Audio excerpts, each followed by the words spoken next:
Bonjour, bonsoir, bon après-midi à tous et bienvenue dans cette nouvelle saison d'Histoire de succès, le podcast où je retrace chaque jeudi matin le parcours de mes invités depuis l'enfance jusqu'à aujourd'hui. Je suis Fabrice Florent, je suis le fondateur de Mademoiselle que j'ai aujourd'hui cédé et quitté après 15 ans de bons et loyaux services. Je suis aussi l'hôte d'un autre podcast qui s'appelle Histoire de Daron où j'interviewe des pères sur leur paternité.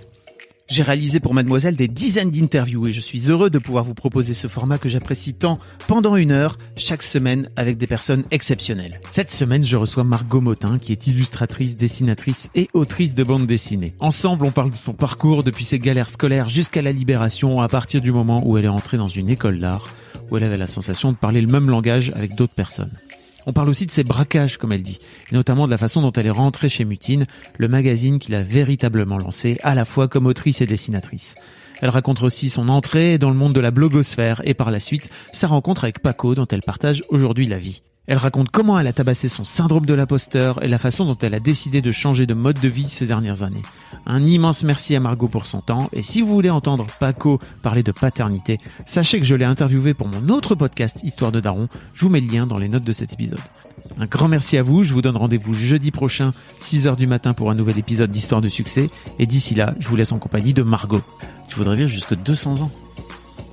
Peut-être. Si Paco veut bien continuer aussi. Ah, pas toute seule alors? Non, pas toute seule. Bah déjà, rien que ça, t'imagines, c'est chaud. Ouais, putain, tu m'étonnes. Tu sais, c'est dans quoi il y a une série. Ah oui, j'ai regardé un film sur Netflix qui s'appelle The Old Guard. Je sais pas si t'as vu. Avec la blonde Charlize Theron. Ouais. Et où en je gros ils sont. Genre, mais je l'ai pas vu. Ils sont immortels. Ouais. Et ils voient en fait tous leurs amoureux, leurs machins, leurs familles mourir au fur et à mesure. Ouais. Et toi, t'es là, tu restes comme un connard. Ouais. Donc ouais, t'as raison. 200 ans, c'est bien, mais il faut que ça suive. Tu vois, voilà. Paco et nos 2 filles. Après, les autres, ils peuvent crever. Non, mais c'est horrible. Bien évidemment.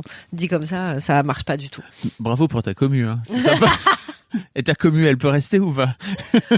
Ou alors, on vit tous vachement plus longtemps, tu vois. Ce serait bien. Ouais, mais non, parce que tu te rends bien compte que il faudrait qu'on arrête de faire des enfants. Ouais. Non, mais mon calcul était très mal.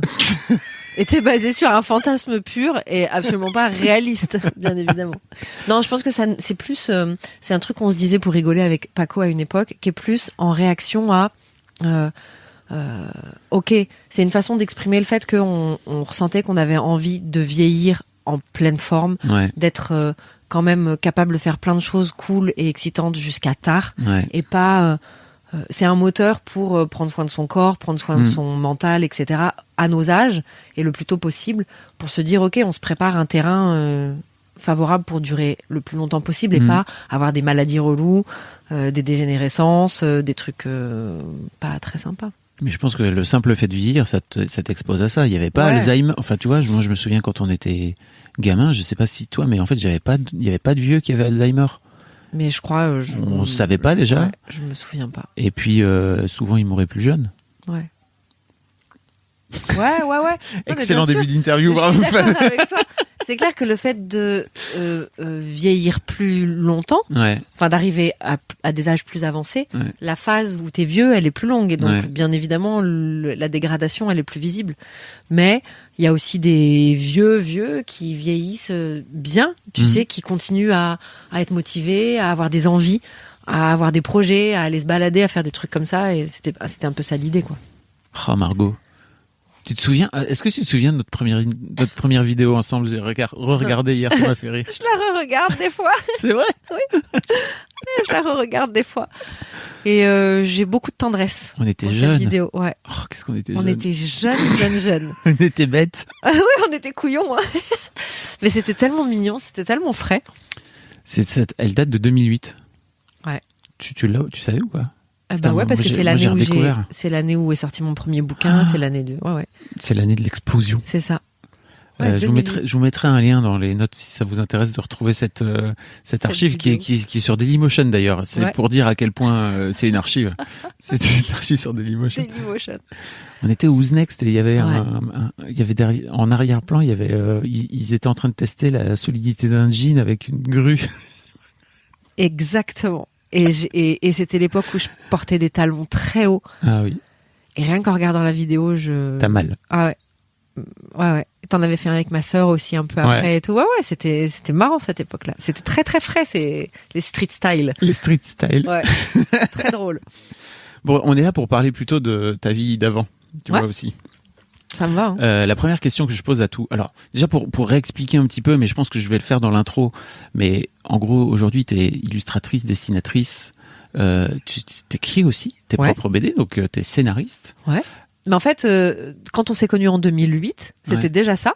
J'étais autrice et illustratrice. Et bah, c'est toujours la même chose. Combien d'années après? 12 ans après? Ouais.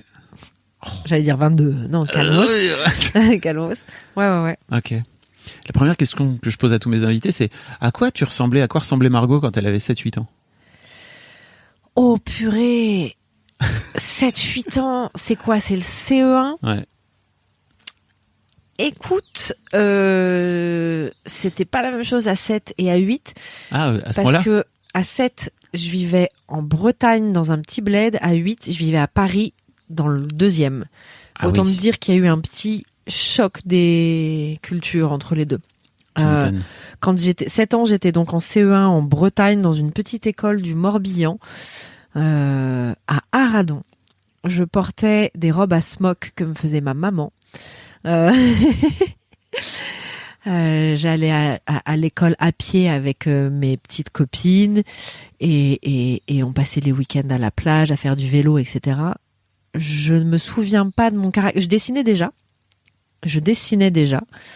Après, en termes de caractère, je me souviens pas, c'est trop vieux. Et 8 ans, c'est l'arrivée à Paris, donc CE2. Et là, les Halles direct, Châtelet-Les Halles. Ouais, bébé. Et petit choc thermique pour moi. 8 ans, c'est le moment où j'ai réalisé que j'avais peut-être un peu grandi dans une bulle. Et quel type de gamine j'étais en CE2. Oh, en CE2, c'est encore mignon, hein. Je planais encore pas mal, très imaginative, à faire beaucoup de jeux d'imagination. C'était toujours ma mère qui m'habillait, mais elle avait un peu upgradé le game. On n'était plus en robe à smock. Elle allait au marché Saint-Pierre nous acheter des rouleaux de tissu et elle nous faisait des pantalons avec, à poids. Ah ouais? Ouais. Et elle coordonnait les rubans pour nos cheveux avec les pantalons. Ah ouais. C'était le milieu des années 80 en même temps. Bah voilà. T'as tout résumé. C'est exactement ça. C'était le milieu des années 80. Mais en termes de caractère, j'ai du mal à me rappeler de celle que j'étais à 7-8 ans. Je saurais pas dire. Je sais que je dessinais déjà, mais après... Ah ouais? C'est vieux. Tu te rappelles de tes 7-8 ans, toi? Un peu, ouais. Un peu. J'étais peut-être un petit peu timide. Je pense que les trucs de groupe m'impressionnaient un petit peu. C'était difficile pour moi de trouver la juste place dans le groupe, surtout à Paris, où les filles étaient plus mûres qu'elles ne l'étaient en province, et où la notion de groupe et de meute était beaucoup plus forte. Mais ça c'est vraiment apparu au moment du collège. J'ai l'impression qu'à 8 ans, au primaire, c'était encore assez cool. J'étais un peu naïve. Je pense que j'étais ce genre de petite fille-là. Voilà. Et comment ça se passe le collège pour toi, alors? Le collège, ouais. Ça a été violent pour moi, le collège. J'étais pas prête. Le collège, c'est marrant parce que c'était le bâtiment à côté de la primaire et pourtant j'ai eu l'impression d'être parachutée dans un monde complètement différent. Primaire, on avait notre groupe de copines, on avait un petit amoureux, on faisait des jeux d'imagination dans la cour de récré, on jouait à Cat Size, machin, c'était très gentil.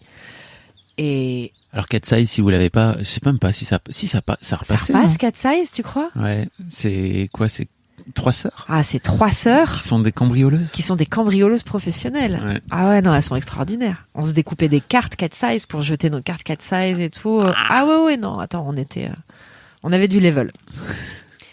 Et arrivé au collège, là, ça a brassé d'autres filles, d'autres établissements et des nanas beaucoup plus mûres. Qui avaient eu des grands frères, donc qui étaient aguerris à des trucs auxquels moi j'étais pas du tout prête. Et là, le concept de meute et d'hierarchie dans le groupe a commencé à se mettre en place. Et c'est pas un truc que j'ai bien compris tout de suite. J'ai pas bien su comment jouer ce game tout de suite. Je me suis fait un peu humilier avant de comprendre que peut-être il allait falloir réagir. Tu vois. Ouais, le collège, ça a un peu été la période de l'humiliation. Okay. J'étais très mal dans mes baskets. Enfin, très mal, c'est-à-dire que j'avais pas très confiance en moi. Je voyais des gamines très sûre d'elle, très féminine, là où moi c'était à milieu de mes préoccupations. Déjà dans des jeux de séduction avec les garçons, là où moi je savais pas du tout comment ce truc-là fonctionnait. Donc tu vois, c'était vraiment et en même temps c'était fascinant et je voulais un peu appartenir à cette bande parce qu'elles avaient du charisme. Donc le collège, ça a vraiment été. Mais je crois que c'est encore vachement comme ça aujourd'hui. C'est une période de transformation. C'est vraiment le moment charnière entre l'enfance et l'adolescence plus mature, tu vois. Ok. Donc, comment t'as la sensation d'avoir gagné confiance en toi ? Est-ce que t'as la sensation d'avoir gagné confiance en toi ? Aujourd'hui, oui, ça y est. Oui, ça y est. C'est pas mal. Aujourd'hui, c'est pas mal. Mais la vérité, c'est que le truc qui m'a fait le plus gagner confiance en moi, et attention, séquence violon, c'est Paco. C'est vraiment arrivé très tard sur l'âge adulte. C'est vraiment lui, le regard qu'il a porté sur mes capacités, mes aptitudes et ce qu'il voyait de ce que je pouvais faire. C'est lui qui m'a aidé avec ce regard-là et avec des techniques hyper pragmatiques de chef d'entreprise, genre si tu veux ça, mets ça en place. Et en fait, ça m'a aidé à obtenir des résultats. Et en obtenant des résultats, j'ai vu que j'étais capable de faire les choses et j'ai pris confiance. Mais jusqu'à lui... Mais t'avais quel âge quand vous vous êtes rencontrés ? Vieille. Enfin, j'étais vieille. J'étais vieille. J'avais un peu plus de 30 ans. Ouais, c'est ça, ta carrière était déjà... Ouais. Ah non, avant ça, j'avais pas confiance en moi. Avant ça, j'étais quelqu'un d'extrêmement angoissé, anxieux, très inquiet dans le groupe, plutôt solitaire, tu vois. Alors j'avais trouvé des techniques pour donner le change. Avec l'arrivée au lycée, je m'étais dit, il faut que je me réinvente, il faut que je sois plus cabotine, parce que ça va me permettre d'avoir un rôle de rigolote. Et le rôle de rigolote dans le groupe, on en a toujours besoin. Donc si tu arrives à avoir ce rôle, c'est assez facile. Okay. Donc je m'étais dit, bon bah voilà, déconne, rigole, moque-toi de toi-même avant que les autres puissent le faire. Ouais. Donc j'avais un peu de second degré sur moi-même et j'ai gardé ce truc-là comme une défense, mais j'avais pas du tout confiance en moi. Ça a été, je m'aimais pas physiquement. Dès qu'il fallait arriver dans un nouvel endroit, j'étais inquiète. Quand on est arrivé au Pays Basque et qu'il a fallu que je me mette à conduire, les veilles de jour où je devais aller faire les courses au supermarché, je faisais le trajet dans ma tête avant de m'endormir et j'étais pétrifiée à l'idée de prendre le volant, tu vois. Meuf, t'as 30 ans, c'est pas normal. Donc c'est vraiment, la confiance, elle est arrivée hyper tard. Ok. Et pourtant, t'étais déjà Margot fucking Motin quand t'as rencontré Paco, quoi. Bah parce qu'en fait... Comment t'as fait ? Parce que j'avais par contre, en revanche, pas mal d'estime de moi-même. Il y a vraiment, pour moi, il y a deux choses. Il y a l'estime de soi et la confiance. L'estime de soi, c'est l'image que t'as de toi pour toi-même, seul. Tu sais ce que tu vaux, tu sais tes capacités, tu sais que dans le fond, t'en es capable. Et la confiance, c'est quand c'est confronté au groupe, au reste, à l'extérieur. J'avais beaucoup de mal avec ce qui était extérieur, mais moi, à l'intérieur, j'avais vraiment la foi, genre, je savais que j'allais tout défoncer. Donc, j'ai pu monter mes projets et j'ai pu me lancer en tant qu'illustratrice, etc. parce que je sentais que j'étais faite pour ça et j'avais cette estime de moi qui était, tu en es capable. Voilà. Après, quand il fallait se vendre auprès des gens, etc., là, c'est un autre délire. Donc, tu vois, voilà. Ok. Revenons au lycée un peu, parce que tu disais que t'avais compris qu'en fait, il fallait que tu sois peut-être un peu la rigolote du groupe, c'est ça ? Ouais. Mais tu décides pas comme ça du jour au lendemain de devenir la rigolote du groupe, ça veut dire que tu l'as déjà en toi. C'est une excellente observation, Fabrice. Ça m'arrive. Écoute, je vais te dire un truc qui va te paraître peut-être un peu chelou, mais je pense que potentiellement on a tout en soi, tous. Et la vie, l'éducation, les événements, les croyances qu'on a font qu'on fait émerger ou qu'on permet de s'épanouir à certains aspects seulement. Mais je pense que fondamentalement, on est tous très talentueux, on peut tous faire plein de choses, c'est juste on ne peut pas exploiter tous ces choses-là de la même façon. Okay. Et donc il est probable qu'effectivement, cette forme de dérision, je l'avais déjà, que je l'avais juste pas exploité et que quand il a fallu trouver un outil pour survivre, c'est celui qui a émergé le plus facilement, tu vois. J'aurais pu devenir une grosse dure, mais non, c'est celui-là qui a émergé. Pendant ce temps-là, tu t'étais toujours pas arrêté de dessiner, j'imagine ? Parce que tu disais qu'à 7-8 ans, tu dessinais, mais en gros, tous les enfants à 7-8 ans dessinent, non ? Merci de recadrer ça dans un truc cohérent avant que j'écrive une légende où j'étais un génie du dessin dès l'enfance. Non, à 7-8 ans, je dessinais normalement comme tous les enfants. Au collège, je gribouillais comme plein d'ados dans les marges de mes cahiers. Tu dessinais normalement comme tous les enfants, mais en fait, t'avais déjà des aptitudes ou pas ? Par rapport à tes potes ? Tu pouvais le voir quand même que t'étais meilleur, non? Ouais. Ok. Non mais juste Non mais c'est bien, tu objectivement. me permets d'être hyper clair.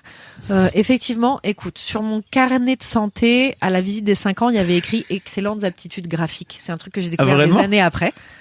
Je l'ai découvert à 35-40 ans, tu vois, excellentes aptitudes graphiques. Ce qui voulait dire qu'effectivement, à la visite médicale des 5 ans, il avait dû me faire de l'écriture ou des dessins et il avait dit, ok, il y a un truc. Ok. Bon. Donc, trop marrant. Donc effectivement, il semblerait que ce truc-là était déjà un peu... Ouais. Et c'est vrai que je dessinais beaucoup et j'adorais ça. Donc, et j'adorais ça et je dessinais en classe, etc. Donc j'avais pris l'habitude d'avoir un regard extérieur qui disait « Waouh, c'est vachement bien ce que tu fais ». Et donc du coup, ça m'avait nourri et du coup, je l'entretenais. Mais effectivement, je pense que je dessinais juste peut-être un peu plus que d'autres gamins qui étaient sportifs ou qui avaient d'autres envies. Mais c'était pas encore décelé comme étant... Je m'étais pas dit je ferais ça de ma vie, tu vois. Ok. Et au collège, c'est pareil. Je pense que dans les cours d'art plastique, j'étais un petit peu plus douée que les autres élèves. Peut-être je faisais des trucs un petit peu plus surprenants parce que j'avais l'habitude, mais c'était pas non plus un truc... c'était pas hyper marqué.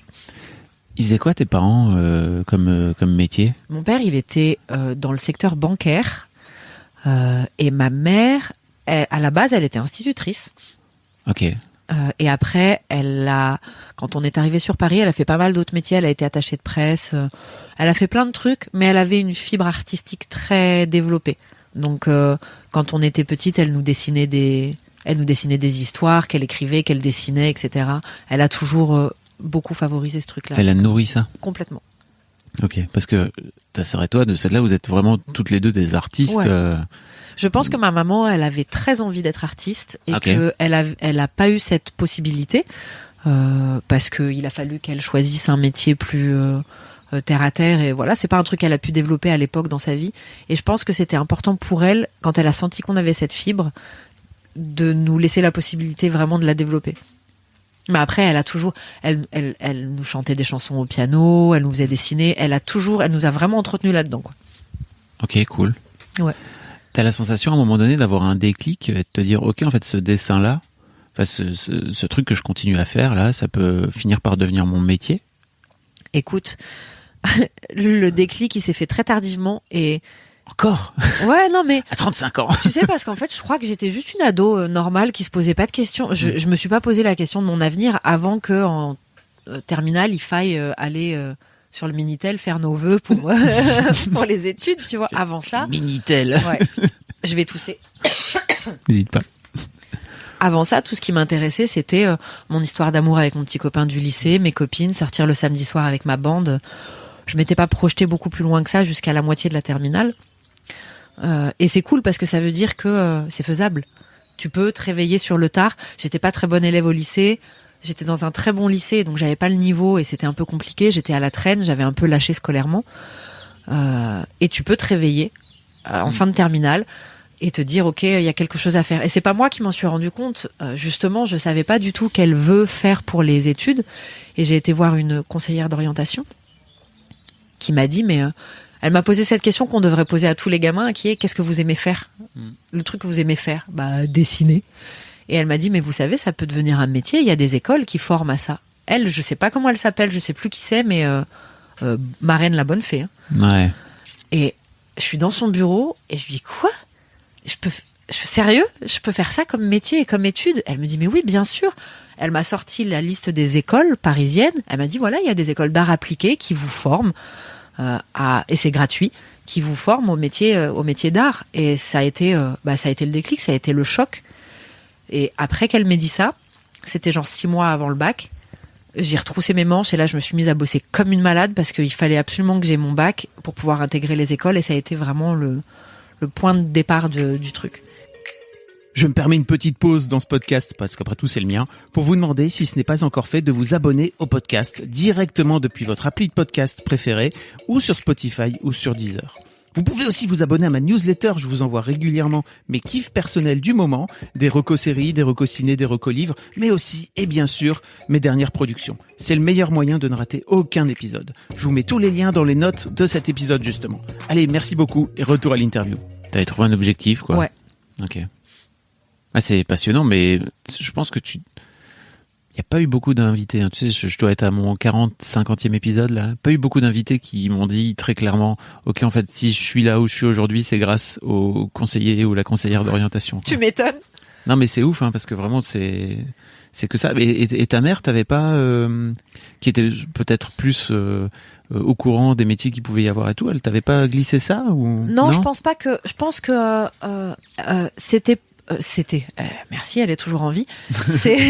C'est quelqu'un de très rêveur, ma maman, et qui a des très grandes qualités poétiques et artistiques, mais qui est peut-être moins aguerrie sur les réalités du marché du travail, etc. Elle a fait des boulots pour gagner de l'argent, elle n'a pas toujours fait les métiers qui la passionnaient le plus, et je suis pas sûre qu'elle avait vraiment conscience de ces choses-là. Je pense que vraiment son taf à elle, c'était de me dire, tu veux être une artiste, tu peux le faire. Elle, ce qu'elle m'a dit, c'est, si tu veux être une artiste, vas-y, mais franchement, sois dans les meilleurs.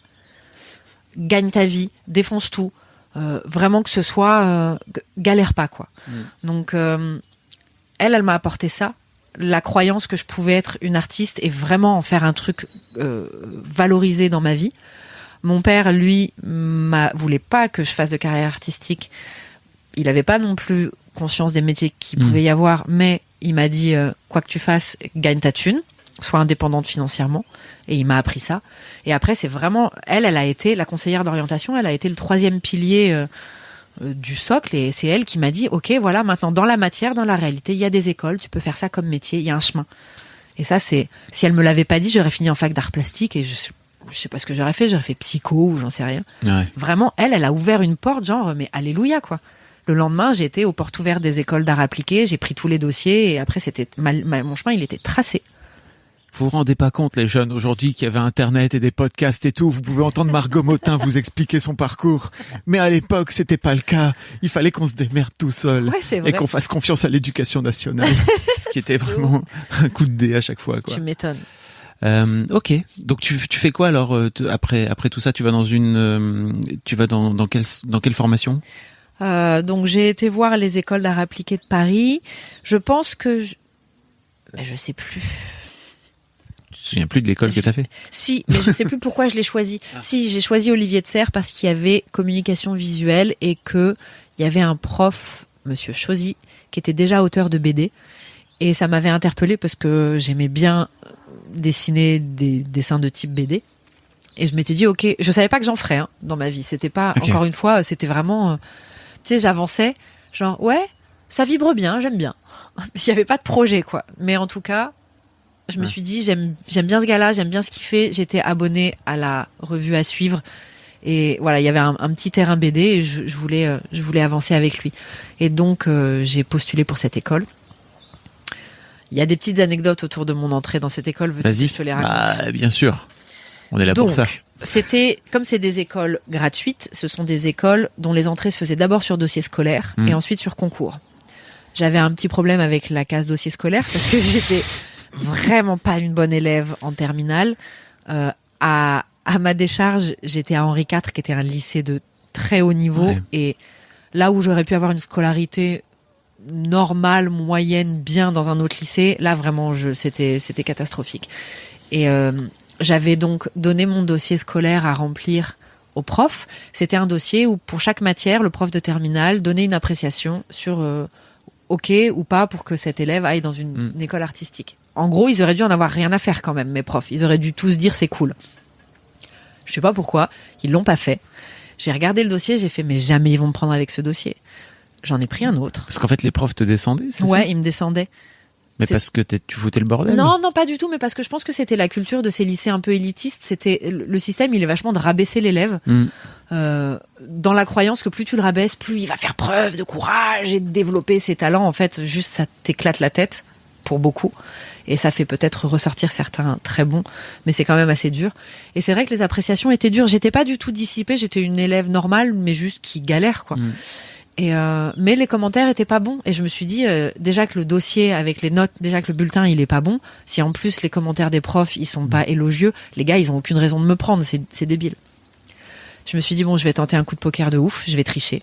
J'ai été chercher un deuxième dossier à l'école. Et là, j'ai imité l'écriture de tous mes profs. Et j'ai refait toutes les appréciations du dossier scolaire. Est-ce qu'on a le droit de dire ça? Je sais pas. Moi, est-ce qu'on a le droit d'encourager ça? C'est ça la vraie question. C'est ça la vraie question. Moi, je dis, dans ma tête, je me suis dit, il y a une injustice parce que les gars, je postule pas pour faire Hippocagne ou un truc comme ça. Je vais dans une école d'art. Vous vous en foutez. Tu vois, ça n'avait pas... Pourquoi vous avez fait ça? Ça n'a aucun impact sur votre existence. C'est nul d'avoir fait ça, alors que si ça se trouve, je vais complètement m'épanouir là-dedans. Pourquoi vous faites ce truc-là? J'avais trouvé ça tellement injuste que je me suis dit, non, reprends ton destin en main. Meuf, c'est pas possible.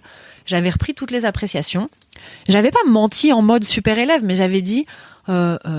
oui, une carrière artistique, une fibre artistique. Oui, effectivement, une école d'art semble le bon débouché pour cet élève. Tu vois, j'avais fait un truc comme ça. Et je m'étais présentée dans le bureau de la directrice d'Henri IV avec ce dossier, parce qu'elle devait tamponner le truc à la fin. Et elle avait lu les appréciations des profs. Je tremblais, j'avais si peur. Et elle avait dit, tous vos profs ont l'air parfaitement d'accord pour que vous alliez dans cette école. Je valide. Et elle avait validé. Et mon dossier a été accepté à Olivier de Serres. Donc t'avais quand même d'excellentes aptitudes graphiques. Voilà, eu ce skill. If you're looking for the next best thing to invest in, try investing in your long-term health with Forward. Forward is intelligent medicine with a personal touch. Their doctors are dedicated to catching top killers like cancer and heart disease early, which could save you tens of thousands of dollars in the long run. So invest in a doctor that's invested in you. Visit GoForward.com to learn more about how Forward can help you manage your long-term health risks for one flat monthly fee. That's GoForward.com. Tu me permettais d'imiter l'écriture des profs. Ouais. Ok. Ça a été le moment où je me suis dit, à un moment donné, faut que tu braques ton histoire. Quoi. Qu'est-ce qu'on dit aux jeunes par rapport à ça? C'est une vraie... Moralement, il y a un vrai truc. Ouais. Franchement... je vais pas prendre cette responsabilité parce que je pense que ceux qui ont la fibre du voyou, ils verront une opportunité de tricher. Ceux qui ont d'autres fibres, ils verront une opportunité d'inventer leur histoire et chacun il verra ce qu'il lui faut. Moi, je l'ai vraiment vécu comme je risque de perdre une opportunité de m'épanouir pour un truc bête et j'enfreins pas une loi qui va mettre des gens en danger. Je mens pas sur ce que je suis au point que après je vais me retrouver à devoir perpétuer ce mensonge dans une situation absurde. Je l'ai pas fait pour passer en Hippocagne, ce qui aurait été complètement débile, j'avais pas le niveau. Il y avait une espèce de logique au-delà de ce qui se passait qui me semblait plus importante et je suis hyper contente de l'avoir fait. Hyper contente de l'avoir fait. Et après, il y a eu un concours et au concours, il a fallu que je fasse mes preuves de toute façon, tu vois. Bon, oui, c'est-à-dire que si t'avais pas eu, quoi qu'il arrive, si t'avais eu un super dossier mais pas le niveau, je passais pas le concours, je me serais fait têche. Donc après, de toute façon, j'ai dû faire mes preuves au concours, mais c'était vraiment, il fallait que je passe ce premier truc pour pouvoir accéder à l'épreuve du Graal qui était passer un concours avec d'autres aspirants à l'école et donner le meilleur de toi-même. Quoi. T'as pas changé tes notes en fait? Non, mon bulletin de notes, il était à côté tel qu'il était, 8 de moyenne, avec les, c'est pas les arguments, les commentaires. Voilà. Ouais, t'as changé les commentaires. Changé le truc, les commentaires sur le dossier pour est-ce que c'est normal qu'elle aille dans cette école. Ok, je comprends. Voilà. Et après, j'ai fait mes années à Olivier de Serres. Tu disais que tu avais des anecdotes. En voilà une. Est-ce que tu en as d'autres? Non, en fait, c'est la seule. C'est la seule. Non, c'est la seule. Après, le seul truc qui a été marrant, c'est que à ce concours pour l'entrée en art appliqué, moi, je savais pas très bien dessiner. J'avais pas vraiment dessiné pendant toutes ces années, alors qu'il y avait des brutes au concours d'entrée. Il y avait des gars qui avaient un niveau de ouf. Mais j'avais appris par contre à Henri IV un truc précieux qui était, j'avais appris à réfléchir. J'étais pas une bonne élève, mais comme nos enseignants étaient des profs de Cagne et Hippocagne, ils nous apprenaient vraiment à développer notre réflexion et notre esprit d'analyse sur des sujets. Du coup, quand le sujet est tombé, j'ai bien vite vu que artistiquement, j'allais pas pouvoir faire grand chose, mais il fallait expliquer ta démarche dans une lettre et j'ai tout mis dans la lettre en fait. J'ai vraiment réfléchi à qu'est-ce que t'as voulu dire, pourquoi, qu'est-ce que t'as voulu, c'était la métaphore de quoi ton truc, etc. Et j'ai vraiment fait un truc béton, donc ça c'est ce qui m'a aidé aussi, parce que artistiquement le truc était vraiment pété, c'était un collage tout moche, mais j'y ai donné du sens, tu vois. Ok, donc tu fais cette formation, c'est ça? Ouais. Et comment se passe cette formation? Est-ce que tu as la sensation d'avoir trouvé ton métier? Avant d'avoir eu la sensation d'avoir trouvé mon métier, j'ai eu l'impression d'avoir trouvé une famille de métiers. Ah. C'est-à-dire que c'était des gens, pour la première fois dans ma scolarité, j'étais avec des gens qui me comprenaient, que je comprenais. J'avais des profs qui me comprenaient. On parlait le même langage. J'étais contente d'aller à l'école le matin. J'étais contente de découvrir des nouvelles matières. Je faisais dans la première année, c'est une année qu'on appelle de mise à niveau dans ces écoles où tu touches à tout pour savoir vers quelle section tu vas te diriger. Et donc, tu fais vraiment plein de choses artistiques. Tu passes ta journée à ça. C'était hyper exaltant. J'y étais en plus à une époque de grande liberté puisque c'était juste avant. C'est quoi la loi où on n'avait plus le droit de fumer dans les... La loi Evin. Voilà, c'était juste avant la loi Evin. Et donc, on avait le droit de fumer dans l'école. Il y avait de la bière à la cantine. On faisait des teufs avec les profs le vendredi soir. C'était grisant. C'était complètement grisant. Et du coup, ça a développé la créativité. T'avais envie de... Voilà, tu étais dans ce bain-là avec des artistes, quoi. C'était hyper drôle. Est-ce que fumer développe la créativité ? Non. Mais d'ailleurs, moi, je fumais pas vraiment de clope à l'époque. Je fumais très peu. Mais... il y avait ce côté, c'est de l'ordre du fantasme. T'arrives dans une école où, le fantasme de l'artiste, quoi. C'est assez drôle de pouvoir baigner là-dedans pendant un moment. Moi, ça m'a fait du bien de comprendre les gens avec qui j'étais, de me sentir un peu en famille. Après, ça s'est un peu structuré. On a changé de directeur. Le truc s'est un petit peu plus structuré. Ça a été plus carré. Mais ça avait gardé quand même cet esprit.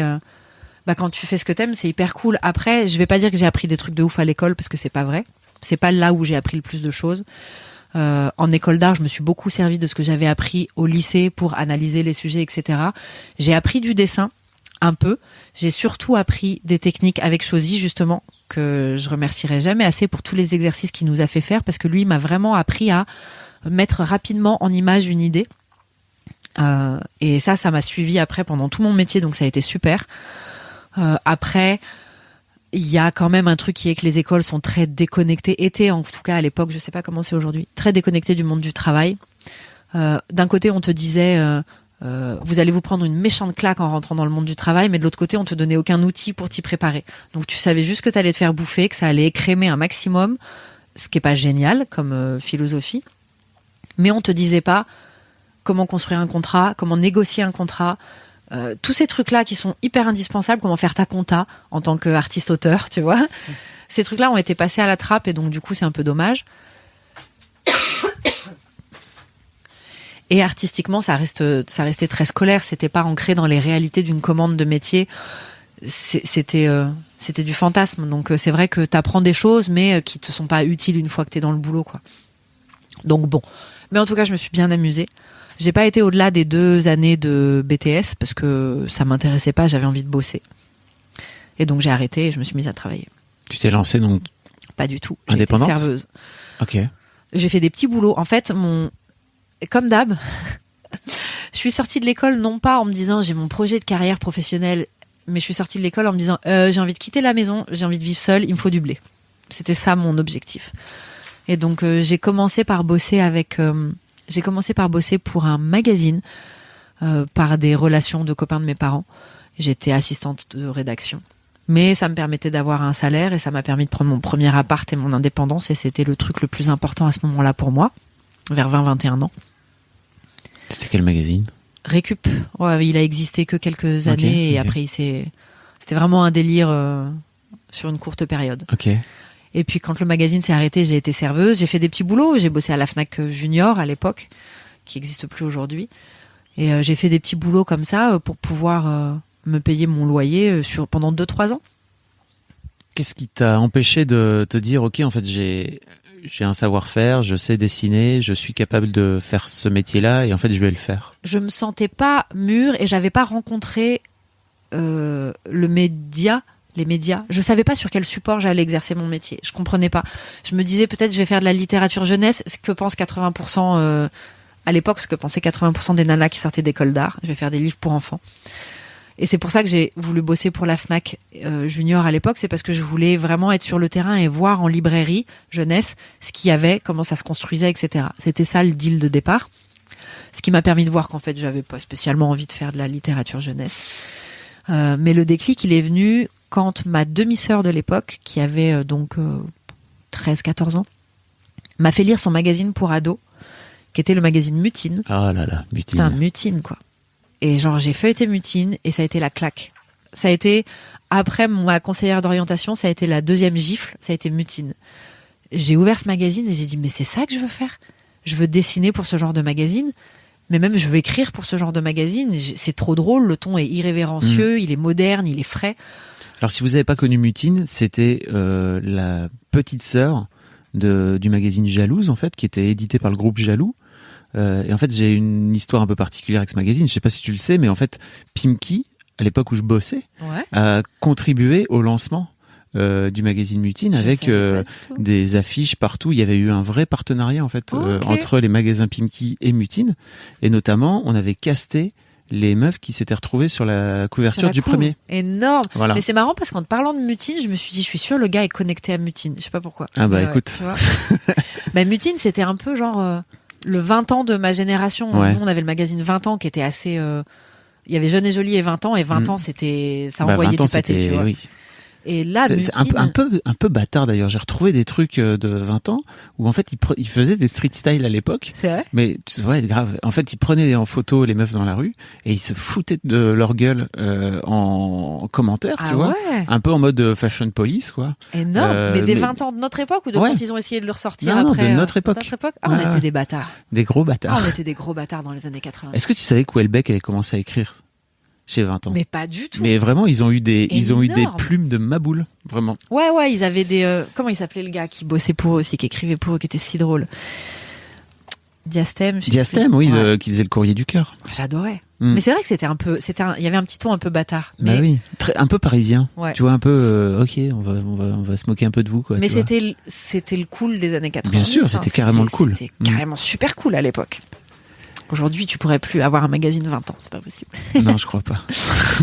Mais donc, Mutine, okay. Chez qui j'avais retrouvé justement ce côté un peu trash que j'aimais bien. Et elle, ça a été le déclencheur de ma carrière, ça a été Mutine. J'aimerais bien que tu me racontes, parce que tu l'as raconté sur Mademoiselle dans la toute première interview qu'on a fait de toi, je pense, en 2008. Comment t'as fait pour rentrer au magazine Mutine? Braquage encore. Je crois que c'était le côté cat size. Tu vois, je crois en fait ça m'est grave resté après. J'ai trop joué à cat size quand j'étais petite. J'ai fait un braquage pour Mutine. Ouais. En fait, tout a commencé parce que mon père m'avait donné un conseil, mais je bénis mes parents pour ces trucs-là. Il y a eu 2-3 petits trucs comme ça qui m'ont vraiment suivi.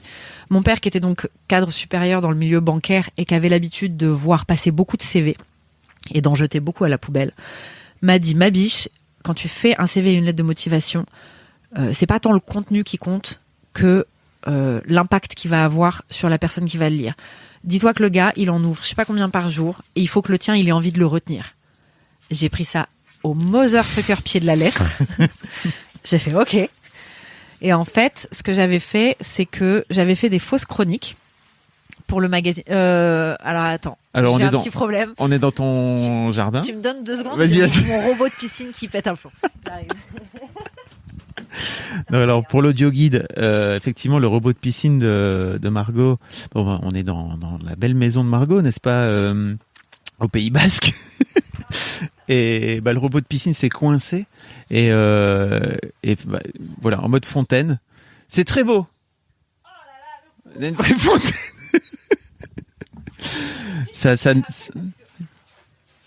crée des. Il y a des dangers, hein, avoir une piscine comme ça.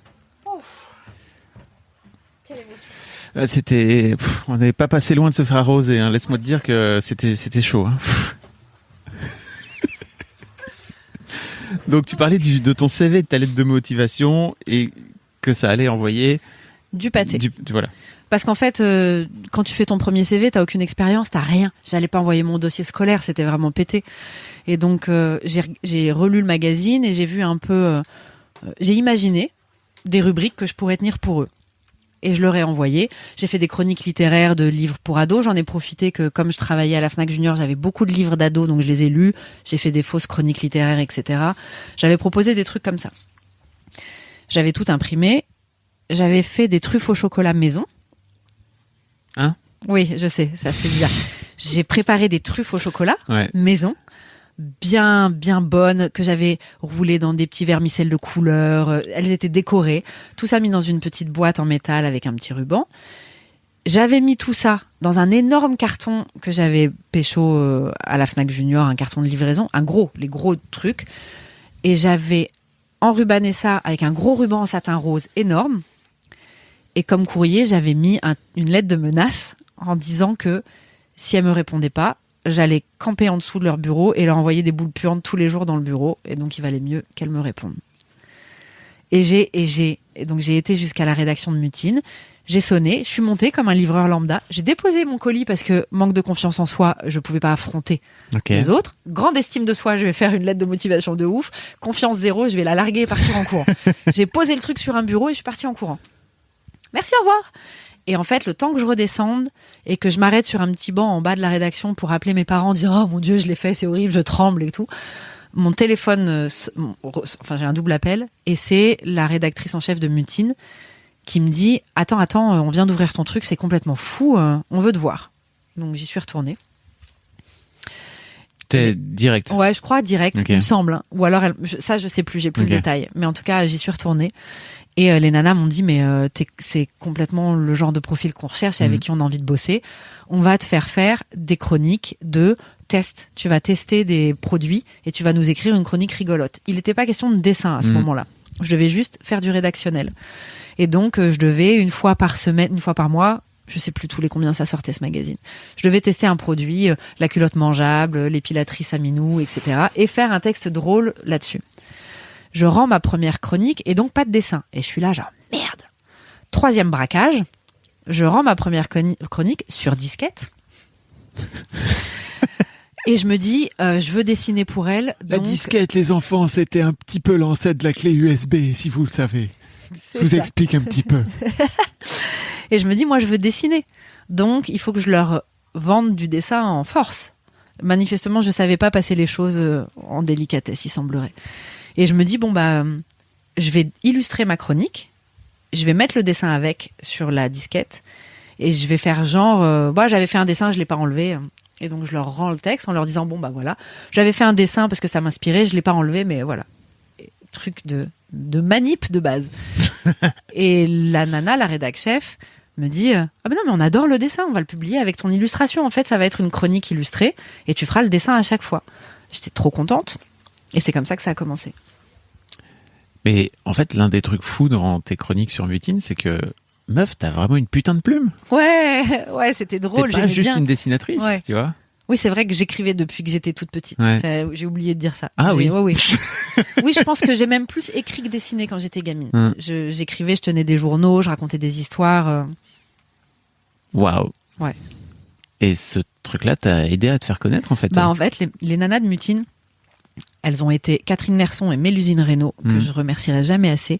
Elles ont été ouf parce qu'après, elles m'ont branché sur les équipes de Nova Mag, de Tétu aussi. Et donc, elles m'ont fait bosser, grâce à elles, j'ai bossé pour Tétu, j'ai illustré des textes. J'ai bossé pour Nova, pour qui, par contre, là, j'avais une rubrique écrite pour Nova Mag. Et elles m'ont mis le pied à l'étrier, en fait, parce qu'après, confiante de ce truc-là, j'ai été démarcher un agent et je me suis mise à bosser. Je vais tousser. N'hésite pas. Et tu vas voir cet agent, qui est toujours ton agent aujourd'hui ? Qui est toujours mon agent aujourd'hui. Je vais voir cet agent avec donc mes petites chroniques pour Mutine, mes petits dessins. Je la trouve sur Internet en cherchant agent d'illustrateur. Je sais même pas pourquoi j'ai cherché un agent d'illustrateur. Je sais pourquoi j'ai fait ça. J'en ai aucune foutue idée. Peut-être parce que je voyais les dessins de Colonel Moutarde ou de Nana comme ça et que je me suis dit tiens, manifestement tu peux faire autre chose que de la presse et ce serait peut-être bien que tu aies un agent. Je sais plus ce qui s'était passé dans ma tête. Mais donc, je regarde agent d'illustrateur sur Internet. Il y en avait 2-3. Et elle me plaisait. Et donc, je suis allée la voir. Pareil, jamais de plan stratégique. Genre, je vais la choisir elle parce que... Non, juste, j'aime bien. Son site, il est beau. Et donc, je vais la voir. Et la nana, Virginie Chalamel, mon agent donc, regarde mon dossier très gentiment, avec beaucoup de compassion, et me dit « Je vais pas pouvoir vous prendre, mademoiselle. C'est très jeune. J'ai pas ce qu'il faut pour le métier de la pub. » Mais là encore, elle a été hyper sympa. J'ai vachement été entourée de gens qui me savaient bien me conseiller, n'empêche. Elle m'a dit, je peux pas faire grand chose avec ce que tu me présentes là, c'est assez immature, mais je sens qu'il y a un coup de crayon. Ce que tu peux faire, c'est travailler des fausses campagnes. Pense aux marques que tu aimes et imagine comment tu les représenterais. Et reviens me voir d'ici quelques mois pour me montrer et on verra. Je suis rentrée chez moi, j'ai attaqué le taf direct. J'ai fait gaver de fausses campagnes, j'ai mis tout mon dossier à jour. Et 2-3 mois, je suis retournée la voir avec mon dossier et elle m'a prise dans l'agence à ce moment-là. Et j'ai commencé comme ça. Et là, t'es devenue illustratrice pour la publicité. Ouais, pour la publicité. Et c'est là que le métier a vraiment commencé, puisque c'est par ça que j'ai commencé. Après, c'est illustratrice, quoi. Après, c'est édition et publicité. Waouh. Ouais. Comment t'en viens à lancer ton blog, qui est pour moi l'étape d'après, si je me trompe pas? Mais grave. Comment j'en viens à lancer mon blog? Donc, pour démarcher... Alors les enfants, avant Instagram, Ouais, putain. avant avait Snapchat des blogs. et avant TikTok, à l'époque, il y avait des blogs où tous les dessinateurs et les dessinatrices se retrouvaient et se linkaient entre eux. Aujourd'hui, la plupart des illustrateurs très connus sont tous passés par l'époque des blogs entre environ 2006 et 2010. Hein, je crois qu'on peut le dire. Exactement. Exactement. C'était un petit point. Non, mais Perforas. il faut remettre les choses dans leur contexte. Pour pouvoir démarcher C'était bien avant que ça, d'ailleurs. Je dis 2006, mais non, pas du tout. C'était bien avant le Je début pense des que blogs. c'était bien genre avant, 2002. mais je sais que je pense que Pénélope, elle a dû commencer vers 2006. Ouais, c'est Pénélope qui a Et elle a plié le game, Pénélope. Elle est Pénélope arrivée, et Boulet aussi à l'époque. Il y avait Boulet, mais pour moi, dans ma catégorie, Ouais. celle qui a plié le game, c'est Pénélope. C'est avec elle que tout a commencé.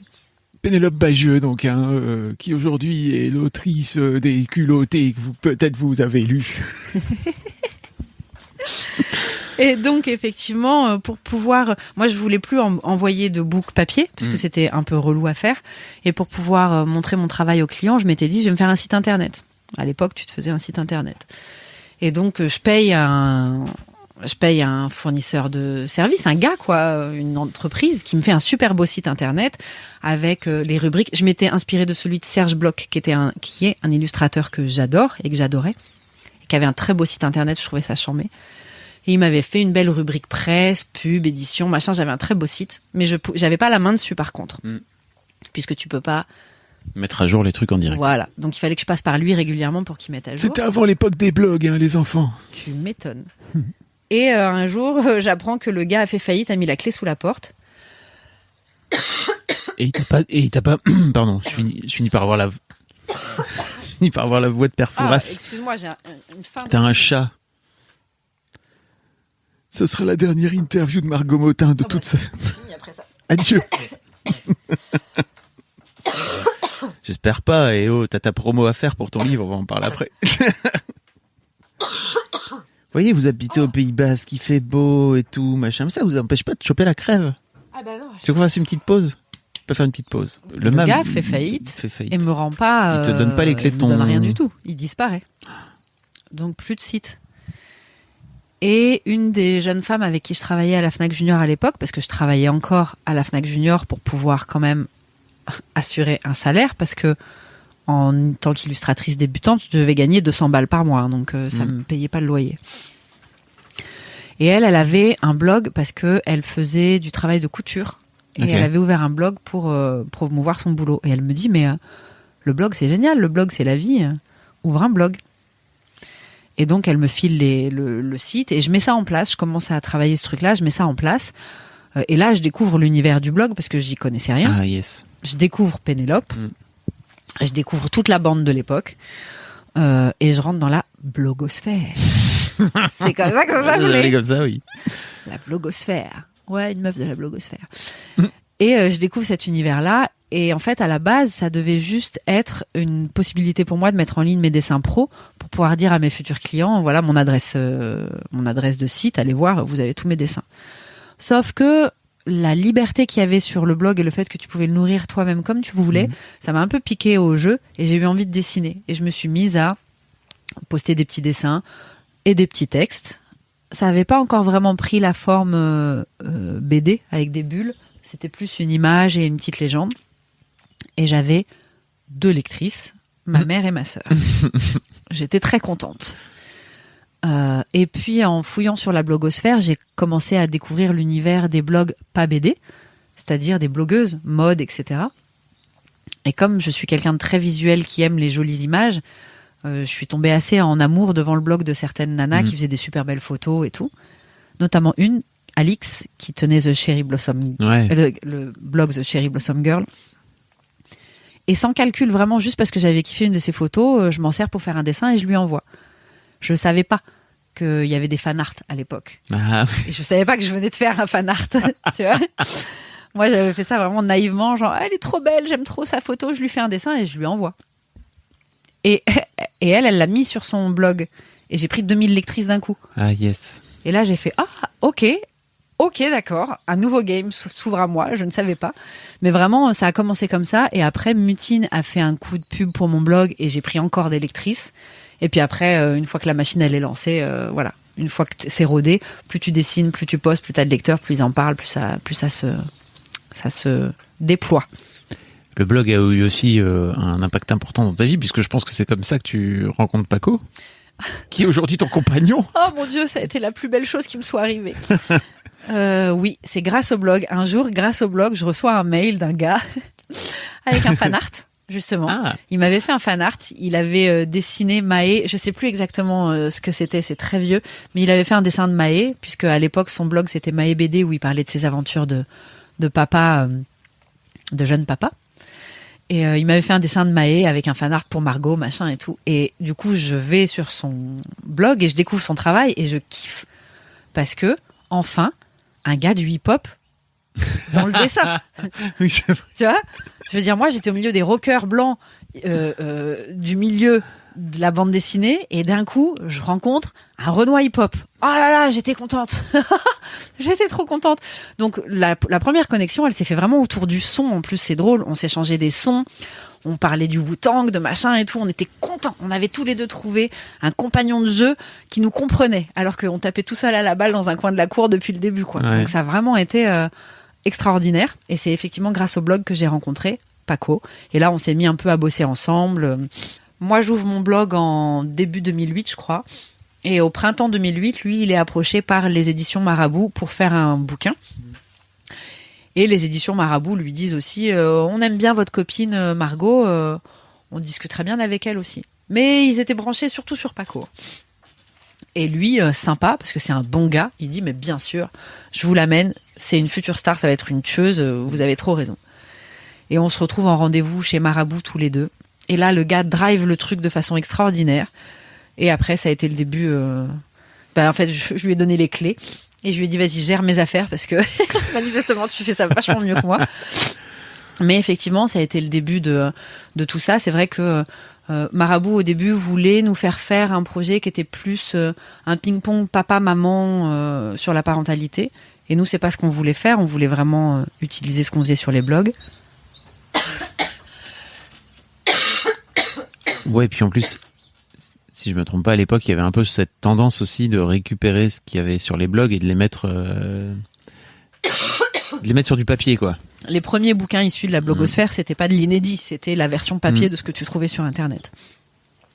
Donc c'est ce qu'on a pu faire et c'est là que j'ai édité mon premier bouquin. Grâce à Paco, grâce au blog, grâce à Mutine, grâce à ma conseillère d'orientation, grâce à mes parents, grâce à Dieu qui m'a donné la vie. Voilà, je suis remontée un peu loin. T'en as fait combien des extraits de ton blog comme ça ? 3, c'est ça ? Le premier, c'était vraiment quasiment que ça. Le deuxième, il y avait un mix inédit blog. Le troisième, il y avait plus d'inédits que de blog. Et voilà, j'en ai fait 3. Et là, tu sors je sors le 4e où il y a 0 truc d'internet, rien. C'est une histoire totalement inédite. Que t'as dessiné que t'as dessiné bien sûr, mais que t'as écrite aussi. Que j'ai écrite de A à Z avec mon compagnon d'amour Paco qui m'a quand même vachement aidé. On a fait ça ensemble beaucoup et que j'ai illustré de A à Z. Ok. Le premier tome sort pas tout de suite, hein, parce que je pense que je vais sortir cet épisode un peu avant. Mais c'est en novembre, c'est ça ? Raté. Ah bon ? Oui, ça a changé le 7 octobre. Ah ok. Tu vois, peut-être qu'on sera pile poil. Le 7 octobre, il sort. Il s'appelle Le printemps suivant. En fait, c'est une histoire en 2 tomes. Donc les 2 tomes, la saga en 2 tomes s'appelle Le printemps suivant. Et le tome 1 s'appelle Vent lointain. Ok. Et voilà, ça sort le 7 octobre aux éditions Casterman et je suis très contente. Ça parle de quoi? C'est la suite. Hein. Ça parle de my life. Okay. C'est la suite de la tectonique des plaques. Donc ça parle de cette période de vie où on a emménagé ici en famille recomposée. La famille recomposée étant pas le centre du propos, c'est vraiment réapprendre à vivre en couple après un bel échec.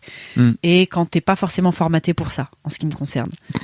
Tu vois, l'équipe, le duo, le couple, tout ça, j'ai mis du temps à comprendre comment ça marchait. Je suis un peu une solo, moi, tu vois. Et donc ça parle un peu de cette période-là où il a fallu que j'apprenne le concept, en fait, du couple, ça qui m'était parfaitement étranger.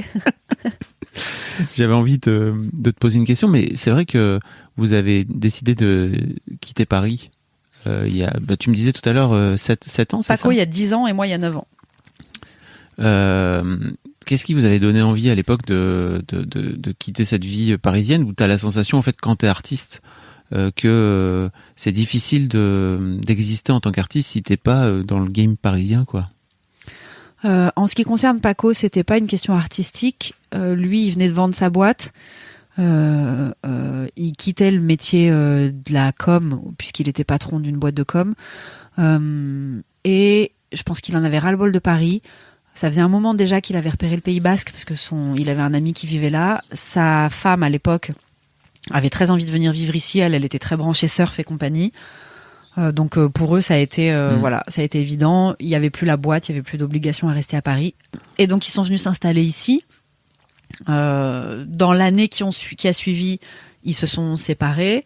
Moi, j'étais à Paris, mais j'étais en train de me séparer de mon mari aussi. Et donc après le divorce, moi je suis venue 1 an et demi, 2 ans après, parce que Paco était là et qu'on s'est mis en couple, que j'étais folle amoureuse et que ça n'avait aucun sens. On a fait genre quelques mois à chacun à distance. Il y a 800 bornes. C'était absurde. Lui, quand il revenait à Paris pour me voir, il était en déprime parce que Paris, il aimait plus du tout. Je veux dire, quand tu vis ici, paye de remonter dans un petit appart parisien.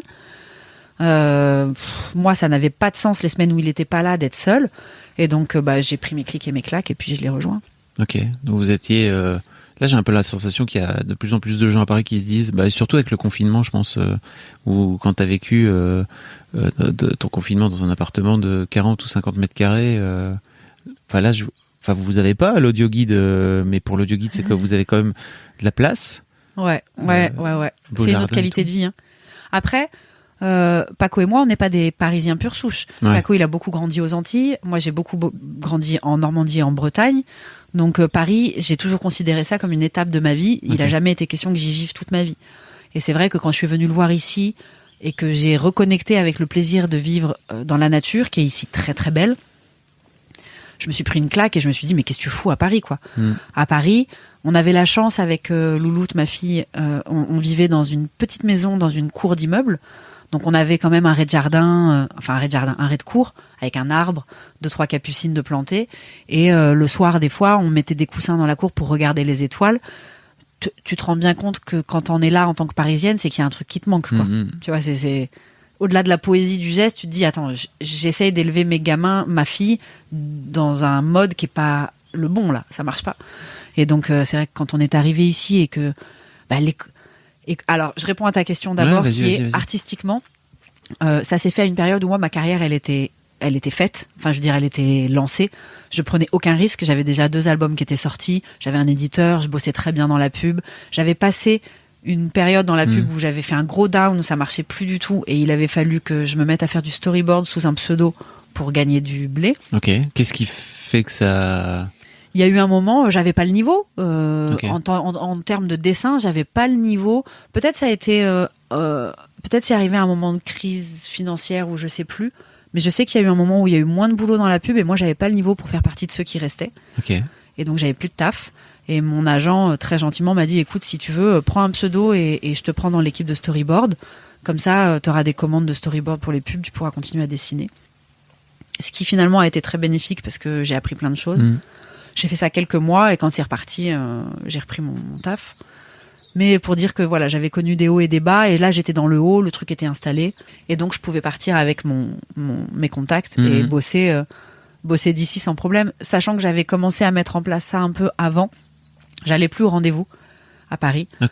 Je faisais plus les réunions de brief, etc., où tu fais 3/4 d'heure de métro pour être dans une salle de réunion pendant 2 heures avec des gars qui te filent un polycopier et qui te racontent l'historique de la marque.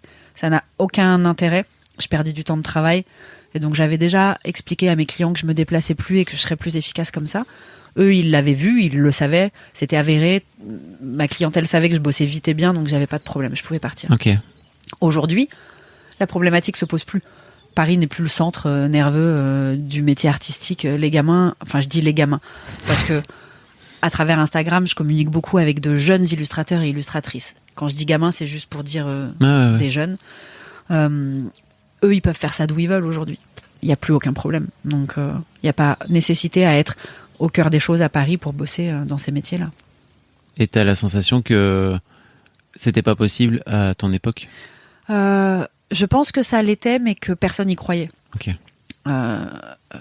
On était encore dans un système où il y avait des croyances très fortes. Il faut être à Paris, il faut avoir des contacts, il faut bosser le week-end, il faut être disponible tout le temps. Moi, je me rappelle que les premières fois où j'ai dit à mes clients que je me déplacerais plus, ils m'ont pris pour une folle. Et mon agent, quand je lui ai dit « ne me prends plus de réunions, je ne prends plus les gens au téléphone et je ne me déplace plus, parce que sinon ils me parlent des heures et je perds du temps », au début, ça a été compliqué. Les marques, les clients, ils avaient encore besoin de cet ancien système où ils te déroulent le PowerPoint pendant la réunion et ils se sentent rassurés par ça. Il a fallu vraiment déconstruire ce truc-là. Encore aujourd'hui, j'ai des clients parfois qui veulent me faire tout ce truc-là et je leur dis très gentiment, c'est pas nécessaire. On se parle 1/4 d'heure, je vous pose les questions. Envoyez-moi le brief avant pour que je vois ce qui me manque et on avance. On va pas perdre 3 heures en réunion. Moi, je suis pas payée pendant ce temps-là. Tu vois, clairement, je préfère le passer à dessiner et à répondre rapidement à la commande et à passer à autre chose. J'ai pas besoin de savoir que la marque en 1915 elle est née parce que blablabla, c'est pas utile. Je le fais des fois parce que je sais que ça leur fait plaisir et que c'est un donnant-donnant. Voilà, j'ai envie que mes clients ils se sentent bien, mais c'est pas indispensable. Ça nécessite une grosse dose de confiance en soi pour reboucler. Ouais, complètement. Et ça s'est développé. Quand je suis partie, Paco il m'a dit écoute-moi bien cocotte, tu vas bosser moins et tu vas gagner plus. Okay. Je me suis roulée en PLS dans mon salon. Genre c'est impossible. Dans ma tête c'était impossible. Et vraiment, il m'a permis de reconstruire tout ça. C'est lui qui m'a aidé effectivement à driver mes clients. C'est lui qui m'a appris tous ces trucs-là et à dire voilà de quoi t'as besoin, qu'est-ce que tu veux. Lui, il était patron d'entreprise, donc pour lui, c'était complètement naturel de fonctionner comme ça. C'était absurde que je me fasse avoir juste parce que je suis indépendante. Et c'est vrai que je me rappelle la première fois que j'ai dit à un client un vendredi à 19h, non, je vais pas te rendre l'image lundi matin parce qu'en fait, je bosse pas le week-end. J'ai eu une suée dans le dos tellement j'avais peur. Et le gars m'a dit ça me soulage vachement parce que moi non plus j'ai pas envie de bosser ce week-end, donc on fait ça pour mercredi. Et j'étais là genre en fait on est tous complètement coincés dans ce système qui n'a aucun sens, on le remet pas en cause et on a juste peur. Voilà. Je sais plus si ça répond à ta question, mais si, tout à fait. Et on a fait le tour. Ça fait 3 heures qu'on jacte. Hein. Non. À ton avis 1h47. 1h03, dont 3 minutes de pause. de pause de guerre avec le robot piscine, etc., etc. En tout cas, merci beaucoup Margot, c'était cool. Fabrice, ça m'a fait hyper plaisir de refaire un petit tour de podcast avec toi. C'est donc je suis ravie. Trop bien. Quand tu veux. Et puis rendez-vous le 7 octobre alors. Yeah babe. Et puis je mettrai tous les liens si vous voulez faire partie de la commu de Margot sur Instagram. Venez. Et il y a un truc dont on n'a pas parlé, c'est que avec Paco, vous faites très régulièrement. Alors là, c'est les vacances, mais je pense que vous allez reprendre à la rentrée peut-être des lives avec votre commu. Live Insta, on adore faire ça une fois tous les 15 jours quand on n'a pas les filles. Quand elles sont chez leurs autres parents et qu'on a un peu la soirée pour nous, on fait nos lives Insta. Le Margot et Paco Show, on a appelé ça. Vous discutez avec votre commu, quoi. Avec la commu, avec les follow. Exactement. En tout cas, c'est très chouette. Écoute, merci beaucoup. Pour une meuf qui savait pas du tout comment ça marchait Internet. T'as vu ? Non, mais ça, c'est pas cool encore. Quand il m'a rencontré, après, tu le garderas ou tu le garderas pas, on s'en fout, parce qu'il faut que ça rentre dans ton timing. Mais quand il m'a rencontré, je dessinais sur papier. Je scannais mes dessins, c'était une galère de ouf et tout. Il m'a dit, mais meuf, t'es vraiment, vraiment, vraiment à la ramasse. Hein. C'est lui qui m'a... T'as acheté une tablette et tout. Tablette, Apple, calendrier sur l'ordinateur. Moi, j'avais des calendriers papier. Il me disait, mais qu'est-ce que c'est que cet agenda de merde ? Il m'a tout refondu. Et encore aujourd'hui, je le laisse gérer tout ça. Moi, Toi, tu prends juste le stylo et tu dessines. Moi, je suis l'artiste. Et lui, il gère toute ma carrière. Non, mais en vrai, C'est pas aussi caricatural que ça. On n'est pas René et Céline, mais il y a un côté. Chacun est bon pour des choses. Dans le duo où c'est moi l'artiste, c'est vrai qu'il est hyper bon pour ça et il m'aide vachement. Dans le duo où c'est lui l'artiste, je suis pas bonne pour tous ces trucs-là, mais par contre, je peux l'aider en termes de couleur, de dessin, etc. Je lui apporte ce que j'ai à lui apporter et on fonctionne. On essaye de donner le meilleur à l'équipe, quoi. Puisque maintenant, je suis une meuf qui sait gérer l'équipe. Ça, vous le découvrirez à la suite du tome 2. Waouh. Merci beaucoup Margot, c'était cool. Merci Fabrice. Merci beaucoup pour votre écoute. Avant de nous quitter, si vous avez aimé ce podcast et cet épisode, merci de lui mettre un commentaire sur Apple Podcast et 5 étoiles de préférence. C'est le meilleur moyen de le faire connaître. Vous pouvez faire comme Macha Chose qui a écrit « Comme toujours avec les podcasts de Fab Florent, on a l'impression d'être une petite souris. Les invités sont intéressants, tout comme leur parcours de vie. On rit, on s'interroge, on apprend et on apprend aussi sur soi. Merci Fab, tes podcasts sont inspirants. » Eh ben merci beaucoup, ça fait plaisir. Et si vous voulez faire comme elle, vous vous rendez sur Apple Podcast et vous cherchez Histoire de succès directement dans votre appli ou sur votre ordinateur. Merci beaucoup à vous et rendez-vous jeudi matin à la même heure à partir de 6h du matin dans votre appli de podcast pour un nouvel épisode d'Histoire de succès. Did you know this podcast is powered by Acast? Acast is the home of podcasting. For creators looking for freedom to grow their listeners and make money too. And creative brands looking for smart ways to advertise. Podcasters and advertisers in the know Acast. It's time you did too. Visit acast.com to find out more. Acast, for the stories.